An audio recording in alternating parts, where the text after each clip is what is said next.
Amrit noni pain oil, ನೋವಿಗೆ ವಿರಾಮ, ದೇಹಕ್ಕೆ ಆರಾಮ. ಐಟಿ ಉದ್ಯೋಗಿಗಳ ಕೆಲಸದ ಸಮಯ ವಿಸ್ತರಣೆ ಆಗ್ತಿದೆ. ಈ ಬಗ್ಗೆ ಮಾತಾಡಲಿಕ್ಕೆ ಸಚಿವರಾದಂತಹ ಸಂತೋಷ್ ಲಾಡ್ ನಮ್ಮ ಜೊತೆಗಿದ್ದಾರೆ. ಸರ್ ನಮಸ್ಕಾರ. ಈ ರೀತಿ ಚರ್ಚೆ ಏನಾದ್ರು ಇದೆಯಾ ಸರ್? ಐಟಿ ಉದ್ಯೋಗಿಗಳು ಕೆಲಸ ಮಾಡುವ ಅವಧಿ ವಿಸ್ತರಣೆ ಆಗ್ತಾ ಇದೆ. ಪ್ರಪೋಸಲ್ ಇದೆ, ಐಟಿ ಇಂಡಸ್ಟ್ರಿಯವರು ಪ್ರಪೋಸಲ್ ಕಳಿಸಿದ್ದಾರೆ. ಸರ್ಕಾರ ಹಂತದಲ್ಲಿದೆ. ಇನ್ನು ಯಾವುದೇ ರೀತಿಯಾದಂಥ ನಾವು ಅಂತಿಮ ನಿರ್ಣಯ ತಗೊಂಡಿಲ್ಲ.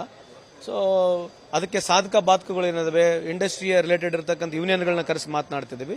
ಅದಾದ ನಂತರ ತೀರ್ಮಾನ ಮಾಡ್ತೀವಿ. ಈಗ ಅದನ್ನ ವಿರೋಧಿಸಿ ಐಟಿ ಉದ್ಯೋಗಿಗಳು ಪ್ರತಿಭಟನೆ ಮಾಡಬೇಕಂತ ಒಂದು ಸಿದ್ಧತೆ ಮಾಡ್ಕೊಂತ ಇದ್ದಾರೆ ಸರ್. ಅಲ್ಲ, ಒಳ್ಳೇದಲ್ಲ. ಈಗ ಈ ತರ ಐಟಿ ಇಂಡಸ್ಟ್ರಿಯಿಂದನೇ ಬಂದಿದೆ.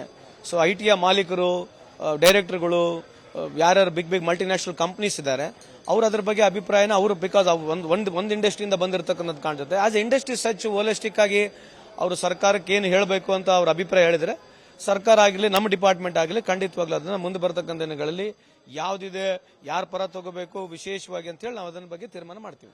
ಎಷ್ಟು ಅವರ್ ಎಕ್ಸ್ಟ್ರಾ ಕೆಲಸ ಮಾಡ್ಬೇಕಂತ ಈಗ ಎಷ್ಟು ಅವರ್ ಇತ್ತು, ಮುಂದೆ ಅವರು ಕೊಟ್ಟಿರ್ತಕ್ಕಂಥದ್ದು ಎಷ್ಟು ಅವಧಿ ಹೆಚ್ಚಾಗಿದೆ? ಅದು ನಿಮ್ಮ ಡೊಮೇನ್ ಅಲ್ಲಿ ಇದೆಲ್ಲ 14 ಅವರ್ಸ್ ಕೇಳಿದ್ದಾರೆ. ಸೊ ಆಬ್ವಿಯಸ್ಲಿ 3 months ನಲ್ಲಿ 125 ಅವರ್ಸ್ ಜಾಸ್ತಿ ಎಕ್ಸೆಡ್ ಆಗಬಾರ್ದು. So between 12 hours to 14 hours on floor ಇರಬೇಕಂತಕ್ಕಂಥದ್ದು, ಆನ್ ಗ್ರೌಂಡ್ ಇರಬೇಕಂತಕ್ಕಂಥ ಬಿಲ್ ಬಂದಿದೆ. ಅದ್ರ ಬಗ್ಗೆ ಇವತ್ತು ಸಾರ್ವಜನಿಕವಾಗಿ ಚರ್ಚೆ ನಡೀತಾ ಇದೆ. ಸೊ ಯಾರ ಅಭಿಪ್ರಾಯ ಏನ್ ಹೇಳ್ತಾರೆ ಅದನ್ನ ಖಂಡಿತವಾಗಿ ಗಣನೆಗೆ ತಗೊಂಡು ಮುಂದೆ ಬರ್ತಕ್ಕಂಥ ದಿನಗಳಲ್ಲಿ ನಿರ್ಧಾರ ಮಾಡ್ತೀವಿ. 14 hour ಕೆಲಸ ಅಂತಂದ್ರೆ ಸಾಕಷ್ಟು ಒತ್ತಡ ಆಗುತ್ತೆ. ಇದು ವೈಯಕ್ತಿಕವಾಗಿ ನೀವು ಸಹ ಏನ್ ಹೇಳ್ತೀರಾ ಈ ಬಗ್ಗೆ? ಅಲ್ಲ, ಅದಕ್ಕೆ ಅದನ್ನೇ ಹೇಳ್ತಾರದಲ್ಲ, ಇಂಡಸ್ಟ್ರಿ ಏನ್ ಒತ್ತಡ ತರ್ತಾರೆ, ಅವ್ರಿಗೆ ಮಾತಾಡಿಸಿ ನೋಡಿ. ಎಲ್ಲದಕ್ಕೂ ಬಂದು ಮಾತನಾಡ್ತಾರಲ್ಲ ಎಲ್ಲ ಇಂಡಸ್ಟ್ರಿಯವರು, ಅದ್ರ ಬಗ್ಗೆ ಅವ್ರ ಅಭಿಪ್ರಾಯ ಬೇಕು. ಯಾಕಂದ್ರೆ this proposal has come to us. ನಾವು we want their opinion. Based on to their opinion definitely will see whether it is to be consider or not. ಇದಿಷ್ಟು ಸಚಿವ ಸಂತೋಷ್ ಲಾಡ್ ಅವರ ಮಾತಾಗಿದ್ದು. ಕ್ಯಾಮೆರಾ ಪರ್ಸನ್ ನವೀನ್ ಜೊತೆ ಸಂಜಯ್ ವಿಸ್ತಾರ ನ್ಯೂಸ್, ಬೆಂಗಳೂರು. ಐಟಿ ಉದ್ಯೋಗಿಗಳ ಕೆಲಸದ ಸಮಯ ವಿಸ್ತರಣೆ ಆಗ್ತಿದೆ. ಈ ಬಗ್ಗೆ ಮಾತಾಡಲಿಕ್ಕೆ ಸಚಿವರಾದಂತಹ ಸಂತೋಷ್ ಲಾಡ್ ನಮ್ಮ ಜೊತೆಗಿದ್ದಾರೆ. ಸರ್ ನಮಸ್ಕಾರ. ಈ ರೀತಿ ಚರ್ಚೆ ಏನಾದ್ರು ಇದೆಯಾ ಸರ್? ಐಟಿ ಉದ್ಯೋಗಿಗಳು ಕೆಲಸ ಮಾಡುವ ಅವಧಿ ವಿಸ್ತರಣೆ ಆಗ್ತಾ ಇದೆ. ಪ್ರಪೋಸಲ್ ಇದೆ, ಐಟಿ ಇಂಡಸ್ಟ್ರಿಯವರು ಪ್ರಪೋಸಲ್ ಕಳಿಸಿದ್ದಾರೆ. ಸರ್ಕಾರ ಹಂತದಲ್ಲಿದೆ. ಇನ್ನು ಯಾವುದೇ ರೀತಿಯಾದಂಥ ನಾವು ಅಂತಿಮ ನಿರ್ಣಯ ತಗೊಂಡಿಲ್ಲ. ಸೊ ಅದಕ್ಕೆ ಸಾಧಕ ಬಾಧಕಗಳು ಏನಿದಾವೆ, ಇಂಡಸ್ಟ್ರಿಯ ರಿಲೇಟೆಡ್ ಇರತಕ್ಕಂಥ ಯೂನಿಯನ್ಗಳನ್ನ ಕರೆಸಿ ಮಾತನಾಡ್ತಿದ್ದೀವಿ. ಅದಾದ ನಂತರ ತೀರ್ಮಾನ ಮಾಡ್ತೀವಿ. ಈಗ ಅದನ್ನ ವಿರೋಧಿಸಿ ಐಟಿ ಉದ್ಯೋಗಿಗಳು ಪ್ರತಿಭಟನೆ ಮಾಡಬೇಕಂತ ಒಂದು ಸಿದ್ಧತೆ ಮಾಡ್ಕೊಂತ ಇದ್ದಾರೆ ಸರ್. ಅಲ್ಲ, ಒಳ್ಳೇದಲ್ಲ. ಈಗ ಈ ತರ ಐಟಿ ಇಂಡಸ್ಟ್ರಿಯಿಂದನೇ ಬಂದಿದೆ. ಸೊ ಐಟಿಯ ಮಾಲೀಕರು, ಡೈರೆಕ್ಟರ್ಗಳು, ಯಾರ್ಯಾರು ಬಿಗ್ ಮಲ್ಟಿನ್ಯಾಷನಲ್ ಕಂಪನೀಸ್ ಇದ್ದಾರೆ, ಅವ್ರು ಅದ್ರ ಬಗ್ಗೆ ಅಭಿಪ್ರಾಯನ ಅವರು ಬಿಕಾಸ್ ಒಂದು ಇಂಡಸ್ಟ್ರಿಯಿಂದ ಬಂದಿರತಕ್ಕಂಥದ್ದು ಕಾಣಿಸುತ್ತೆ. ಆಸ್ ಇಂಡಸ್ಟ್ರಿ ಸಚ್ ಹೋಲಿಸ್ಟಿಕ್ ಆಗಿ ಅವರು ಸರ್ಕಾರಕ್ಕೆ ಏನು ಹೇಳಬೇಕು ಅಂತ ಅವ್ರ ಅಭಿಪ್ರಾಯ ಹೇಳಿದ್ರೆ, ಸರ್ಕಾರ ಆಗಲಿ ನಮ್ಮ ಡಿಪಾರ್ಟ್ಮೆಂಟ್ ಆಗಲಿ ಖಂಡಿತವಾಗ್ಲೂ ಅದನ್ನ ಮುಂದೆ ಬರತಕ್ಕಂಥ ದಿನಗಳಲ್ಲಿ ಯಾವ್ದಿದೆ, ಯಾರ ಪರ ತಗೋಬೇಕು ವಿಶೇಷವಾಗಿ ಅಂತ ಹೇಳಿ ನಾವು ಅದನ್ನ ಬಗ್ಗೆ ತೀರ್ಮಾನ ಮಾಡ್ತೀವಿ.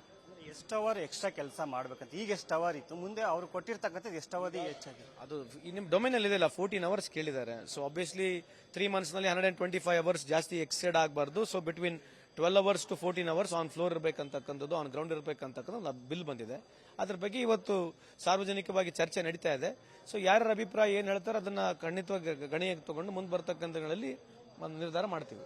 14 hour ಕೆಲಸ ಅಂತಂದ್ರೆ ಸಾಕಷ್ಟು ಒತ್ತಡ ಆಗುತ್ತೆ. ಇದು ವೈಯಕ್ತಿಕವಾಗಿ ನೀವು ಸಹ ಏನ್ ಹೇಳ್ತೀರಾ ಈ ಬಗ್ಗೆ? ಅಲ್ಲ, ಅದಕ್ಕೆ ಅದನ್ನೇ ಹೇಳ್ತಾರದಲ್ಲ, ಇಂಡಸ್ಟ್ರಿ ಏನ್ ಒತ್ತಡ ತರ್ತಾರೆ, ಅವ್ರಿಗೆ ಮಾತಾಡಿಸಿ ನೋಡಿ. ಎಲ್ಲದಕ್ಕೂ ಬಂದು ಮಾತನಾಡ್ತಾರಲ್ಲ ಎಲ್ಲ ಇಂಡಸ್ಟ್ರಿಯವರು, ಅದ್ರ ಬಗ್ಗೆ ಅವ್ರ ಅಭಿಪ್ರಾಯ ಬೇಕು. ಯಾಕಂದ್ರೆ this proposal has come to us. ನಾವು we want their opinion. Based on to their opinion definitely will see whether it is to be consider or not. ಇದಿಷ್ಟು ಸಚಿವ ಸಂತೋಷ್ ಲಾಡ್ ಅವರ ಮಾತಾಗಿದ್ದು. ಕ್ಯಾಮೆರಾ ಪರ್ಸನ್ ನವೀನ್ ಜೊತೆ ಸಂಜಯ್ ವಿಸ್ತಾರ ನ್ಯೂಸ್, ಬೆಂಗಳೂರು. ಐಟಿ ಉದ್ಯೋಗಿಗಳ ಕೆಲಸದ ಸಮಯ ವಿಸ್ತರಣೆ ಆಗ್ತಿದೆ. ಈ ಬಗ್ಗೆ ಮಾತಾಡಲಿಕ್ಕೆ ಸಚಿವರಾದಂತಹ ಸಂತೋಷ್ ಲಾಡ್ ನಮ್ಮ ಜೊತೆಗಿದ್ದಾರೆ. ಸರ್ ನಮಸ್ಕಾರ.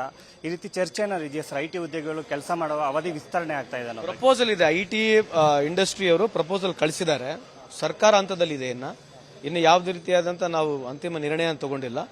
ಸೊ ಅದಕ್ಕೆ ಸಾಧಕ ಬಾಧಕಗಳು ಏನಿದಾವೆ, ಇಂಡಸ್ಟ್ರಿಯ ರಿಲೇಟೆಡ್ ಇರತಕ್ಕಂಥ ಯೂನಿಯನ್ಗಳನ್ನ ಕರೆಸಿ ಮಾತನಾಡ್ತಿದ್ದೀವಿ. ಅದಾದ ನಂತರ ತೀರ್ಮಾನ ಮಾಡ್ತೀವಿ. ಈಗ ಅದನ್ನ ವಿರೋಧಿಸಿ ಐಟಿ ಉದ್ಯೋಗಿಗಳು ಪ್ರತಿಭಟನೆ ಮಾಡಬೇಕಂತ ಒಂದು ಸಿದ್ಧತೆ ಮಾಡ್ಕೊಂತ ಇದ್ದಾರೆ ಸರ್. ಅಲ್ಲ, ಒಳ್ಳೇದಲ್ಲ. ಈಗ ಈ ತರ ಐಟಿ ಇಂಡಸ್ಟ್ರಿಯಿಂದನೇ ಬಂದಿದೆ. ಸೊ ಐಟಿಯ ಮಾಲೀಕರು, ಡೈರೆಕ್ಟರ್ಗಳು, ಯಾರ್ಯಾರು ಬಿಗ್ ಮಲ್ಟಿನ್ಯಾಷನಲ್ ಕಂಪನೀಸ್ ಇದ್ದಾರೆ, ಅವ್ರು ಅದ್ರ ಬಗ್ಗೆ ಅಭಿಪ್ರಾಯನ ಅವರು ಬಿಕಾಸ್ ಒಂದು ಇಂಡಸ್ಟ್ರಿಯಿಂದ ಬಂದಿರತಕ್ಕಂಥದ್ದು ಕಾಣಿಸುತ್ತೆ. ಆಸ್ ಇಂಡಸ್ಟ್ರಿ ಸಚ್ ಹೋಲಿಸ್ಟಿಕ್ ಆಗಿ ಅವರು ಸರ್ಕಾರಕ್ಕೆ ಏನು ಹೇಳಬೇಕು ಅಂತ ಅವ್ರ ಅಭಿಪ್ರಾಯ ಹೇಳಿದ್ರೆ, ಸರ್ಕಾರ ಆಗಲಿ ನಮ್ಮ ಡಿಪಾರ್ಟ್ಮೆಂಟ್ ಆಗಲಿ ಖಂಡಿತವಾಗ್ಲೂ ಅದನ್ನ ಮುಂದೆ ಬರತಕ್ಕಂಥ ದಿನಗಳಲ್ಲಿ ನಾವು ಸಲಹಿದ ಕೈಗಳು ನಮ್ಮ ನೋವಿಗೆ ಸ್ಪಂದಿಸಿದಾಗ ಆಗುವ ಸಂತೋಷ. ಅಮೃತ್ ನೋನಿ ಪೇನ್ ಆಯಿಲ್, ನೋವಿಗೆ ವಿರಾಮ, ದೇಹಕ್ಕೆ ಆರಾಮ. ಯಾವ್ದಿದೆ, ಯಾರ ಪರ ತಗೋಬೇಕು ವಿಶೇಷವಾಗಿ ಅಂತ ಹೇಳಿ ನಾವು ಅದನ್ನ ಬಗ್ಗೆ ತೀರ್ಮಾನ ಮಾಡ್ತೀವಿ. ಎಷ್ಟು ಅವರ್ ಎಕ್ಸ್ಟ್ರಾ ಕೆಲಸ ಮಾಡ್ಬೇಕಂತ ಈಗ ಎಷ್ಟು ಅವರ್ ಇತ್ತು, ಮುಂದೆ ಅವರು ಕೊಟ್ಟಿರ್ತಕ್ಕಂಥದ್ದು ಎಷ್ಟು ಅವಧಿ ಹೆಚ್ಚಾಗಿದೆ? ಅದು ನಿಮ್ಮ ಡೊಮೇನ್ ಅಲ್ಲಿ ಇದೆಲ್ಲ 14 hours ಕೇಳಿದ್ದಾರೆ. ಸೊ ಆಬ್ವಿಯಸ್ಲಿ 3 months ನಲ್ಲಿ 125 ಅವರ್ಸ್ ಜಾಸ್ತಿ ಎಕ್ಸೆಡ್ ಆಗಬಾರ್ದು. So between 12 hours to 14 hours on floor ಇರಬೇಕಂತಕ್ಕಂಥದ್ದು, ಆನ್ ಗ್ರೌಂಡ್ ಇರಬೇಕಂತಕ್ಕಂಥ ಒಂದು ಬಿಲ್ ಬಂದಿದೆ. ಅದ್ರ ಬಗ್ಗೆ ಇವತ್ತು ಸಾರ್ವಜನಿಕವಾಗಿ ಚರ್ಚೆ ನಡೀತಾ ಇದೆ. ಸೊ ಯಾರ ಅಭಿಪ್ರಾಯ ಏನು ಹೇಳ್ತಾರೆ ಅದನ್ನ ಖಂಡಿತವಾಗಿ ಗಣನೆಗೆ ತಗೊಂಡು ಮುಂದೆ ಬರ್ತಕ್ಕಂಥಗಳಲ್ಲಿ ಒಂದು ನಿರ್ಧಾರ ಮಾಡ್ತೀವಿ. 14 ಅವರ್ ಕೆಲಸ ಅಂತಂದ್ರೆ ಸಾಕಷ್ಟು ಒತ್ತಡ ಆಗುತ್ತೆ. ಇದು ವೈಯಕ್ತಿಕವಾಗಿ ನೀವು ಸಹ ಏನ್ ಹೇಳ್ತೀರಾ ಈ ಬಗ್ಗೆ? ಅಲ್ಲ, ಅದಕ್ಕೆ ಅದನ್ನೇ ಹೇಳ್ತಾರದಲ್ಲ, ಇಂಡಸ್ಟ್ರಿ ಏನು ಒತ್ತಡ ತರ್ತಾರೆ, ಅವ್ರಿಗೆ ಮಾತಾಡಿಸಿ ನೋಡಿ. ಎಲ್ಲದಕ್ಕೂ ಬಂದು ಮಾತನಾಡ್ತಾರಲ್ಲ ಎಲ್ಲ ಇಂಡಸ್ಟ್ರಿಯವರು, ಅದ್ರ ಬಗ್ಗೆ ಅವ್ರ ಅಭಿಪ್ರಾಯ ಬೇಕು. ಯಾಕಂದ್ರೆ this proposal has come to us. ನಾವು we want their opinion. Based on to their opinion definitely will see whether it is to be consider or not. ಇದಿಷ್ಟು ಸಚಿವ ಸಂತೋಷ್ ಲಾಡ್ ಅವರ ಮಾತಾಗಿದ್ದು. ಕ್ಯಾಮೆರಾ ಪರ್ಸನ್ ನವೀನ್ ಜೊತೆ ಸಂಜಯ್, ವಿಸ್ತಾರ ನ್ಯೂಸ್, ಬೆಂಗಳೂರು. ಅನುಕ್ಷಣದ ಸುದ್ದಿಗಳಿಗಾಗಿ ವಿಸ್ತಾರ ನ್ಯೂಸ್ ಯೂಟ್ಯೂಬ್ ಚಾನೆಲ್ ಸಬ್ಸ್ಕ್ರೈಬ್ ಮಾಡಿ. ಹೊಸ ಸುದ್ದಿಗಳ ನೋಟಿಫಿಕೇಶನ್ಗಾಗಿ ಬೆಲ್ ಐಕಾನ್ ಕ್ಲಿಕ್ ಮಾಡಿ. ಲೇಟೆಸ್ಟ್ ಅಪ್ಡೇಟ್ಸ್ಗಾಗಿ www.vistaranews.com ವೆಬ್ಸೈಟ್ಗೆ ವಿಸಿಟ್ ಮಾಡಿ. ಅಂಗೈಯಲ್ಲೇ ಜಗತ್ತಿನ ಸುದ್ದಿ ತಿಳಿಯಲು ವಿಸ್ತಾರ ನ್ಯೂಸ್ ಕನ್ನಡ ಆಪ್ ಡೌನ್ಲೋಡ್ ಮಾಡಿ.